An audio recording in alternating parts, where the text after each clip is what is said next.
Bonjour les amis, pour moi il n'y a pas photo, l'événement mondial de l'année, celui qui marque le plus l'existence des uns et des autres, c'est la victoire de Donald Trump aux élections présidentielles américaines le 5 novembre 2024. Parce que c'est quelque chose, et j'y reviendrai, qui va bouleverser la face du monde, et pour le meilleur je pense pour l'humanité, et appelons-le ainsi, ce miracle n'a été possible que parce que le 13 juillet 2024, Donald Trump, à Butler, a échappé miraculeusement à un attentat, c'est-à-dire que le tireur, fanatisé par toute la propagande véhiculée contre lui par les démocrates et par les médias de propagande depuis des années et des années, donc le tireur a essayé avec un fusil à lunettes à une centaine de mètres de là, ce qui est invraisemblable d'ailleurs que ça a été possible, de l'exécuter, et Donald a tourné la tête juste au bon moment, la balle lui ayant touché l'oreille. Il faut d'ailleurs remarquer qu'il a fait preuve d'un sang-froid exceptionnel, pendant l'attentat, en ne montrant aucun signe de panique, en levant le poing et en criant « fight », ce qui est quand même exceptionnel comme qualité de battant, de guerrier, de combattant et tout. Et puis après, il a repris la campagne comme si rien n'était, alors qu'il sait très bien qu'il est un miraculé et qu'il était condamné à mort par ceux qui ne voulaient absolument pas le voir arriver à la tête de l'État. Il y a eu une deuxième tentative d'attentat près de son golfe, et on sait que le régime iranien avait monté également des possibilités d'attentats payant des tueurs à gages et tout pour éliminer donc Donald Trump. Alors, je ne suis pas croyant,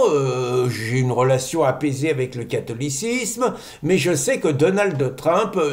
qui affirmait déjà très fortement sa foi, depuis cet incident, depuis cette tentative d'assassinat, est sans doute le chef de l'État qui assume le plus possible, sans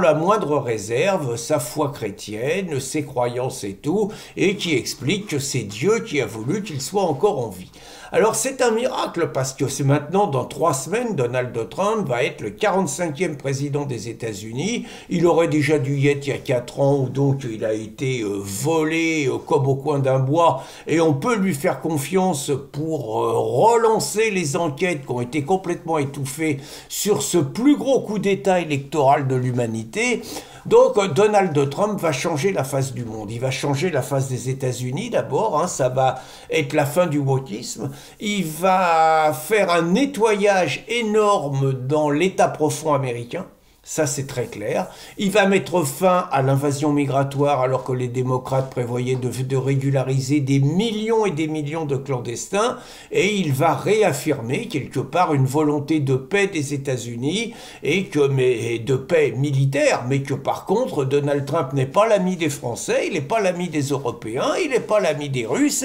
Il a été élu par les Américains, il est là pour faire la politique au service des Américains. Mais malgré tout, elle sera moins grave que celle de Biden. Et bien évidemment, l'exemple que va donner Donald Trump au monde entier, notamment les économies dans le fonctionnement du budget de l'État et l'éradication du wokisme, la lutte contre l'immigration, la détermination au service de son pays, vont avoir forcément des répercussions très importantes dans tous les pays occidentaux, dans tous les pays européens, et je l'espère en France. Donc,